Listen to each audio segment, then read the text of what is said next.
Hey buddy, it's 23 degrees outside and I'm channeling my inner Dan Campbell. I thought, what would Dan Campbell do? Would he sit inside a warm house, make a video? No, Dan Campbell is gonna be outside, head coach of the Lions, for those of you who don't know who Dan Campbell is. And I thought it was only appropriate because my video is, well, you guessed it, about the Lions. Specifically about Coach Dan Campbell. And I wanna really recognize him as a leader. There's a lot in the sports world, they talk about the Dan Campbell leadership style, but I wanna focus on one aspect that has really impressed me. So it goes back to the Houston Texans game. The Lions had just acquired Zadarius Smith via trade.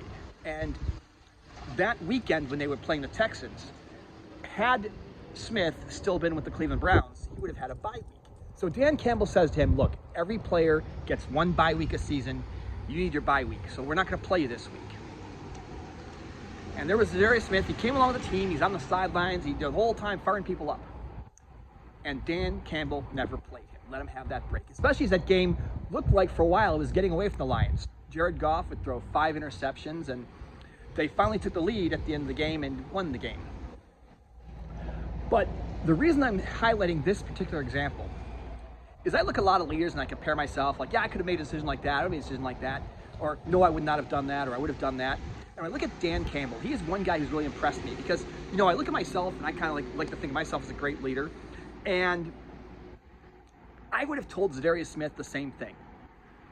Hey, take the game off, man. You have your bye. I would have done that. But this is what separates Dan Campbell from me.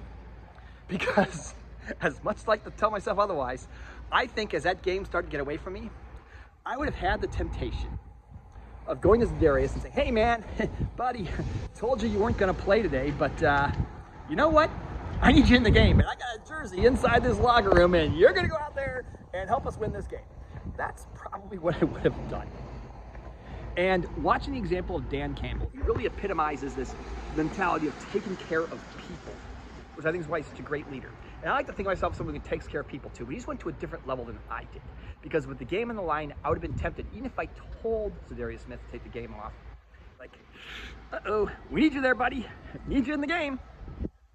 And by having that example, and this is why leadership examples are great to have, because now I can look at what Dan Campbell did, and he stuck with his decision not to play Zadarius Smith, kept him out of the game, and could have potentially lost the game, but he stuck to his word. And now, next time I'm in that situation where I've got a new employee or somebody who's maybe just not quite ready yet or supposed to have that vacation, I don't freak out because, uh-oh, the result is gone. I need this guy. I stay true to the word. And in the case of Zadarius Smith, let him have that bye, let his body heal right. And when you do things for people that go to war with you, again, I pride myself on taking care of people, letting them have time off, doing those types of things. But that's that one example. It's like, wow, that really separates Dan Campbell from people I know, separates from myself. I thought that was really cool. And a great testament to him, how he takes care of his players and how his players respond to him. So there you go. It's the last week of the playoffs. Lions got a game tomorrow. They win that game, they have home field advantage throughout the playoffs. If they don't, they're the 5th seed. So a lot in the line. We'll see how they do. Go Lions. Thanks for watching.